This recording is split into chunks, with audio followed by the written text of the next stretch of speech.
बिस्मिल्लाहिर्रहमानिर्रहीम। अस्सलाम वालेकुम डियर स्टूडेंट्स, आपको computer science second year lecture number 18 में खुशामदीद कहते हैं। डियर स्टूडेंट्स, हम अपने लास्ट लेक्चर्स में इफ़ एल्स इफ़ की बात कर रहे हैं और इफ़ एल्स इफ़ के हमने डिसीजन कंट्रोल स्ट्रक्चर में हमने 3 टाइप्स हमने पढ़ लिए हैं।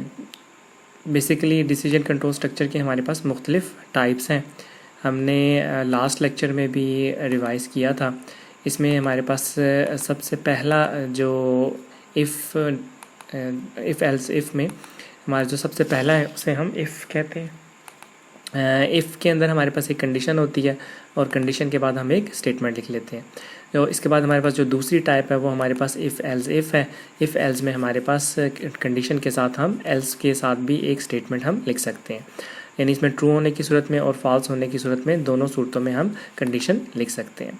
तीसरा हमने इसमें पढ़ा था multiple if else if. Multiple if else if के अंदर हमारे पास 2 चॉइसेस है। अगर ज़्यादा हमारे पास चॉइसेस हों तो उसके लिए हम इफ़ एल्स इफ़ को इम्प्लीमेंट कर सकते हैं। यानी अगर आपके पास 5 चॉइसेस हैं और 5 चॉइसेस में से आप किसी एक चॉइस को सिलेक्ट करना चाहते हैं तो ऐसी सूरत में हम इफ़ एल्स इफ़ को हम लिख सकते हैं। इसके लिए आप सबसे पहले इफ़ के बाद कंडीशन लिखेंगे और स्टेटमेंट्स लिखी जाती हैं। उसके बाद हमारे पास जो दूसरी कंडीशन होती है उसे हम एल्स इफ़ की सूरत में लिखते हैं। उसके बाद स्टेटमेंट्स लिखी जाती हैं और फिर हमारे पास एल्स इफ़ तीसरा आपके पास अगर कंडीशन है उसे लिखा जाता है और जो सबसे लास्ट में हमारे पास कंडीशन रह जाती है उसमें हम एल्स के साथ हम उसे लिख सकते हैं। तो डियर स्टूडेंट्स, हम डिसीजन कंट्रोल स्ट्रक्चर को आज एक एग्जांपल के साथ डेव C++ के कंपाइलर में जाके उसे एग्जीक्यूट करके भी देखते हैं और इसको समझने की कोशिश करते हैं। इसी तरह डियर स्टूडेंट्स, अगर हमारे पास कंडीशन में स्टेटमेंट्स एक से ज़्यादा हों तो हम कर्ली ब्रेसेस लगा लेते हैं और कर्ली ब्रेसेस के अंदर हम अपनी स्टेटमेंट्स को लिख सकते हैं। अब हम डेव C++ के कंपाइलर में जाते हैं और प्रोग्राम को डेव C++ में एग्जीक्यूट करके देखते हैं, जो लास्ट स्लाइड में हमने उसमें देखा भी था। डियर स्टूडेंट्स, इस वक्त हम डेव C++ की स्क्रीन के ऊपर कंपाइलर पे मौजूद है। ये बेसिकली उसका एक आईडी है। हम इसमें सबसे पहले एक स्टेटमेंट जो लिखी है उसे हम पढ़ लेते हैं। Write a program that input a number. इसका मतलब है हमने एक ऐसा प्रोग्राम लिखना है जिसमें जो नंबर है वो हमें यूज़र की तरफ से प्रोवाइड किया जाएगा and determine whether it is positive, negative और ज़ीरो। इसमें हमने 3 चीज़ें डिटरमाइन करनी है। जो भी नंबर हमें दिया जाएगा हमने सबसे पहले उसे डिटरमाइन करना होगा क्या वो पॉजिटिव है। अगर वो नंबर पॉजिटिव नहीं है तो हमारे पास दूसरी कंडीशन होगी जिसमें हम उसे चेक करेंगे क्या वो नंबर हमारे पास नेगेटिव है। और अगर हमारे पास वो नंबर नेगेटिव भी नहीं है तो हमारे पास तीसरी चॉइस आ जाएगी जिसमें हम उसको ज़ीरो के लिए चेक करेंगे।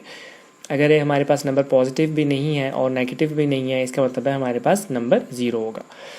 डियर स्टूडेंट्स, इसमें हमारे पास 3 चॉइसेस मौजूद हैं, यानी हमारे पास जो चॉइसेस हैं वो 2 से ज़्यादा हैं। हमने 3 चॉइसेस में से किसी एक को सिलेक्ट करना है। नंबर या तो पॉजिटिव हो सकता है या नेगेटिव हो सकता है या ज़ीरो हो सकता है। अब ऐसी सूरत हाल में अगर हम सबसे पहली जो कंडीशन हमने इफ़ की पढ़ी थी जिसमें सिंपल इफ़ होता है, इसमें हम सिर्फ एक ही कंडीशन लगा सकते हैं, तो वो हमारे पास हम उसे यहाँ पर अप्लाई नहीं कर सकते। इसी तरह डिसीजन कंट्रोल स्ट्रक्चर में जो दूसरी टाइप जिसमें हमने इफ़ और एल्स पढ़ा था, जिसमें हमारे पास 2 चॉइसेस होती हैं और 2 में से हम किसी एक को सिलेक्ट कर सकते हैं, वो भी हमारे पास यहाँ पर काम नहीं करेगा। इसके बाद हमारे पास जो तीसरी कंडीशन है इफ़ एल्स इफ़ वाली, जिसमें हमारे पास 2 से ज़्यादा चॉइसेस मौजूद हों और उसमें से हमने किसी एक ऑप्शन को सिलेक्ट करना हो, तो उसके लिए हम multiple if else if select करते हैं।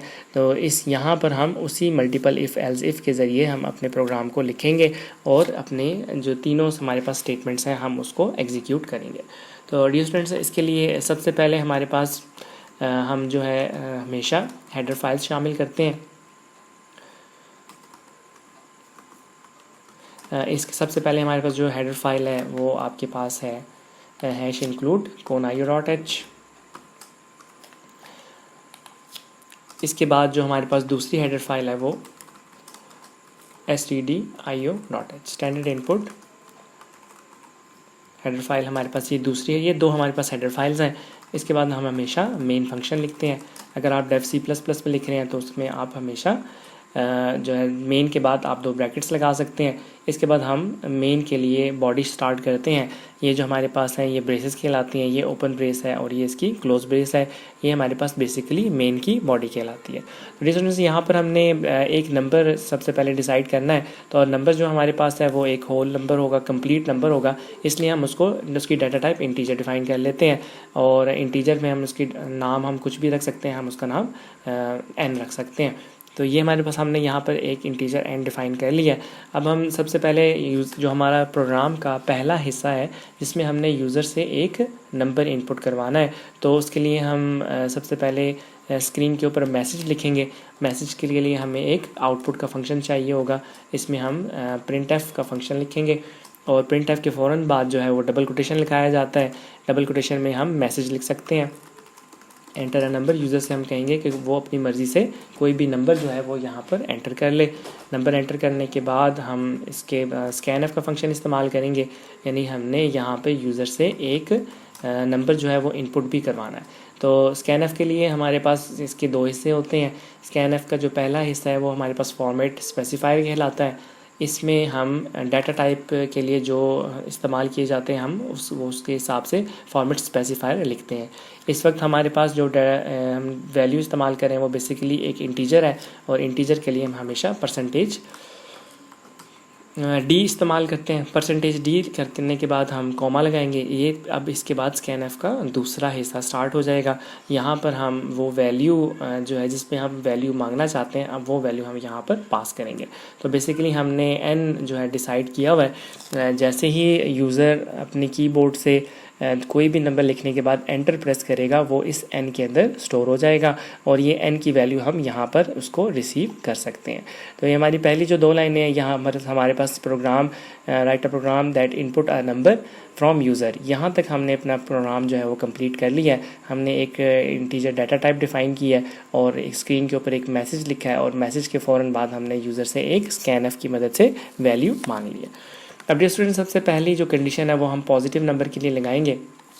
हम इससे पहले भी प्रोग्राम कर चुके हैं जिसके अंदर हमने एक कंडीशन लिखी थी जिसमें हमने नंबर को पॉजिटिव देखना है। तो इसके लिए सिंपल सी कंडीशन है, हम n को चेक कर सकते हैं if n is greater than 0, क्या n की जो वैल्यू है वो 0 से बड़ी है। ऑफ कोर्स अगर n जो है वो आपके पास 0 से बड़ा होगा तो हम यहाँ पर साथ ही मैसेज प्रिंट कर सकते हैं, printf नंबर इज़ पॉजिटिव। ठीक है जी। तो हमारी यहाँ पर हमें साथ ही पता चल जाएगा कि नंबर जो आपने यूज़र ने हमें एंटर किया है वो बेसिकली पॉजिटिव था। अगर आप वो नंबर देखना चाहते हैं तो हम उस नंबर को भी साथ में हम मेंशन कर सकते हैं। हम यहाँ पर लिख सकते हैं परसेंटेज डी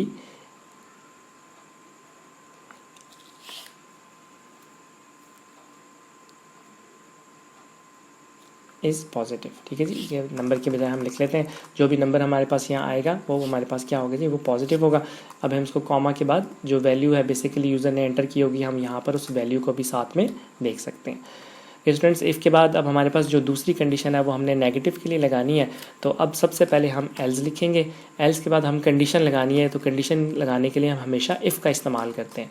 तो एल्स इफ़ के बाद हम दोबारा से कंडीशन लिखेंगे। अब n आपके पास ग्रेटर देन 0 है, अगर हम लेस देन 0 के लिए करेंगे तो इसका मतलब है जैसे ही हमारे पास ये कंडीशन एग्जीक्यूट होगी, अगर आपके पास जो वैल्यू है वो 0 से लेस होगी तो हम यहाँ पर मैसेज प्रिंट कर सकते हैं कि जो नंबर है इज़ नेगेटिव।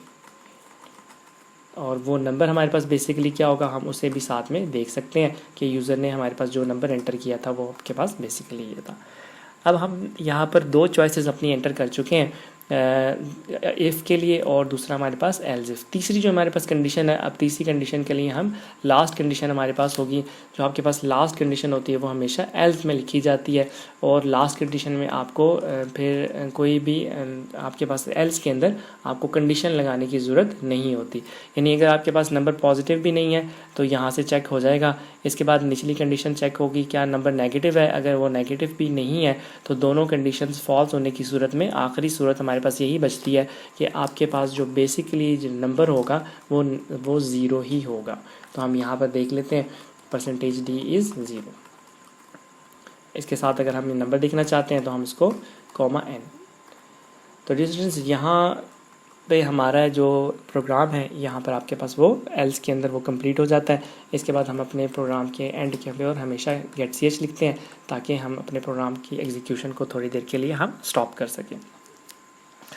तो डियर स्टूडेंट्स अब हम अपने इस प्रोग्राम को सबसे पहले कंपाइल करके देखते हैं कि इसमें कोई एरर्स वगैरह तो नहीं है। जैसे ही हम इसे कंपाइल करेंगे वो हमें इस प्रोग्राम को सेव करने के लिए कहेगा। हम इसको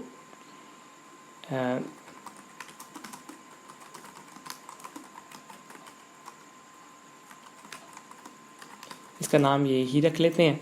इसके बाद ये कंपाइल हो रहा है। हमारे पास इस वक्त एरर्स भी ज़ीरो हैं और वार्निंग्स भी ज़ीरो हैं, यानी हमारे पास प्रोग्राम में इस प्रोग्राम के अंदर कोई भी मिस्टेक नहीं है। तो डियर स्टूडेंट्स अब हम अपने प्रोग्राम को कंपाइल करने के बाद हम इसे रन करते हैं। जैसे ही आप इसे यहाँ पर रन पे एग्जीक्यूट करेंगे तो हमारा ये सबसे पहले जो लाइन printf के अंदर एंटर अ नंबर ये स्टेटमेंट आपको यहाँ पर स्क्रीन के ऊपर नज़र आ रही है। इसके बाद हमारा जो कंपाइलर है वो बेसिकली स्कैनफ के फंक्शन के लिए यहाँ पर स्टॉप है। यहाँ पर यूज़र ने एक वैल्यू देनी है और ये जो वैल्यू जो भी दी जाएगी ये बेसिकली उस n के अंदर स्टोर हो जाएगी। हम सबसे पहले यहाँ पर एक पॉजिटिव नंबर हम 9 लिख करने के बाद जो ही एंटर प्रेस करेंगे तो इफ़ एल्स के ज़रिए से ये स्टेटमेंट्स जो है चेक की जाएगी। तीनों में से जो भी स्टेटमेंट हमारे पास दुरुस्त होगी वो उसके हिसाब से हमें रिज़ल्ट जो है वो हमें नज़र आ जाएगा। तो इसके बाद हम जैसे ही एंटर प्रेस करते हैं तो आपको यहाँ पर क्योंकि हमारे पास पहली ही कंडीशन n जिसने इसको चेक किया बेसिकली जो नंबर था वो 0 से ग्रेटर था, तो ग्रेटर होने की सूरत में इसने यहाँ पर मैसेज प्रिंट कर दिया कि जो हमारे पास बेसिकली नंबर था वो 9 था। यहाँ पर जो % d है वो बेसिकली हमें इस नंबर को शो करवाएगी जो हमने यहाँ पर लिखा हुआ है। तो हम यहाँ पर आ जाएगा 9 इज़ पॉजिटिव, तो हमारे पास यहाँ पर 9 इज़ पॉजिटिव है। अब हम इसको एंटर प्रेस करेंगे और अब इसको हम दोबारा बारी बारी चेक करेंगे। हम इसको नेगेटिव नंबर के लिए चेक करते हैं, क्या हमारा प्रोग्राम नेगेटिव नंबर के लिए भी काम करता है। तो -6 इज़ नेगेटिव, इसका मतलब है हमारा प्रोग्राम नेगेटिव के लिए भी है। अब हम इसको 0 के लिए चेक कर लेते हैं। जैसे ही एंटर प्रेस करेंगे तो नंबर इज़ 0, इसका मतलब है कि हमारा प्रोग्राम तीनों स्टेटमेंट्स के लिए बिल्कुल ठीक तरीके से काम कर रहा है। कि यानी हमारे पास नंबर ना पॉजिटिव मतलब अगर पॉजिटिव भी नहीं है नेगेटिव भी नहीं है, और अगर वो पॉजिटिव नेगेटिव नहीं है तो यहाँ एल्स में हमें कंडीशन लगाने की ज़रूरत नहीं है और हमारा प्रोग्राम जो है वो आसानी के साथ यहाँ पर एग्जीक्यूट हो जाएगा। तो डियर स्टूडेंट्स ये हमारा एक छोटा सा प्रोग्राम था जिसके अंदर हमने मल्टीपल इफ़ को हमने चला के देखा और इसकी हमने यहाँ पर एग्जीक्यूशन देखी है। तो उम्मीद है कि आपको ये प्रोग्राम अच्छे तरीके से समझ आया होगा।